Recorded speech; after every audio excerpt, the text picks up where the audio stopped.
ಎಲ್ಲಾ ತಂದೆ ತಾಯಿಗೂ ಆಸೆ ಇರುತ್ತೆ ತಮ್ಮ ಮಕ್ಕಳ ಬರ್ತ್ಡೇಗೆ ಬೈಕು ಕಾರು ಗಿಫ್ಟ್ ಕೊಡ್ಬೇಕು ಅಂತ.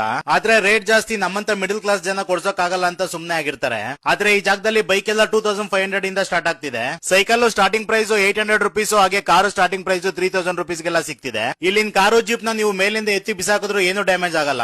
ಹಾಗೆ ನೀವು ಲೀಟರ್ ಗಟ್ಲೆ ನೀರ್ ಹಾಕಿದ್ರು ಕಾರ್ಗೆ ಏನೂ ಆಗಲ್ಲ. ನೀವು ಇಬ್ರಲ್ಲ 3 ಜನ ಕಾರ್ ಮೇಲೆ ನಿಂತ್ಕೊಂಡ್ರು ಏನೂ ಆಗಲ್ಲ, ಅಷ್ಟು ವೆಯ್ಟ್ ತಡೆಯುತ್ತೆ. ಇವ್ರ ಹತ್ರ ಇರೋ ತರ ಕಲರ್ಫುಲ್ ಆಗಿರೋ ಡಿಸೈನ್ ಬೈಕ್ ಕಾರು ಜೀಪ್ ಬೆಂಗಳೂರಲ್ಲಿ ಎಲ್ಲೂ ಸಿಗಲ್ಲ ಅನ್ಸುತ್ತೆ. ಇಲ್ಲಿ ನೀವು ಕಾರು ಬೈಕ್ ತಗೊಂಡ್ರೆ 6 ಮಂತ್ ವ್ಯಾರಂಟಿ ಇರುತ್ತೆ, ಹಾಗೆ ಲೈಫ್ ಲಾಂಗ್ ಸರ್ವಿಸ್ ಫ್ರೀ ಕೊಡ್ತಾರೆ. ಹಾಗೆ ಈ ವಿಡಿಯೋದಲ್ಲಿ ತೋರಿಸ್ತಿರೋ ಜೀಪ್ MRP ಮೇಲೆ 50% ಡಿಸ್ಕೌಂಟ್ ಕೊಡ್ತಿದ್ದಾರೆ. ಅದ್ರ ಜೊತೆ ಒಂದು ಸೈಕಲ್ ಅಥವಾ ಚೇರ್ ನ ಫ್ರೀ ಆಗಿ ಕೊಡ್ತಿದ್ದಾರೆ. ಈ ಶಾಪ್ ಬಂದು ಅರ್ಸಲಾನ್ ಟಾಯ್ ಸ್ಟೋರ್ ಅಂತ ನಮ್ ತಣಿಸಂದ್ರಲ್ಲಿರೋ ರಾಷ್ಟ್ರೋತ್ಥಾನ ಫ್ಲೈಓವರ್ ಪಕ್ಕದಲ್ಲೇ ಲೊಕೇಟ್ ಆಗಿದೆ. ಹಾಗೆ ಪಕ್ಕದಲ್ಲಿರೋ ಅವ್ರ ಗೋಡನ್ ಗೆ ವಿಸಿಟ್ ಮಾಡಿದ್ದೆ, ಅದಿರೋ ಬಾಕ್ಸಸ್ ನೋಡಿ ನಂಗೆ ಸಾಕಾಯ್ತು, ಅಷ್ಟು ವೆರೈಟಿ ಕಲೆಕ್ಷನ್ ಕಾರು ಬೈಕ್ ಇದೆ. ಇನ್ನ ಇವ್ರ ಟೈಮಿಂಗ್ಸ್ ಬಂದು ಬೆಳಗ್ಗೆ 10 ಗಂಟೆಯಿಂದ ರಾತ್ರಿ 11 ಗಂಟೆ ಓಪನ್ ಇರ್ತಾರೆ. ವಾರದ 7 ದಿವಸ ಓಪನ್ ಇರುತ್ತೆ, ಯಾವುದೇ ದಿವಸ ರಜೆ ಇರೋದಿಲ್ಲ. ಹಾಗೆ ನಿಮ್ಗೆ ಇನ್ನೂ ಏನಾದ್ರೂ ಎನ್ಕ್ವೈರೀಸ್ ಇದ್ರೆ ಸ್ಕ್ರೀನ್ ಮೇಲೆ ಕಾಣ್ತಿರೋ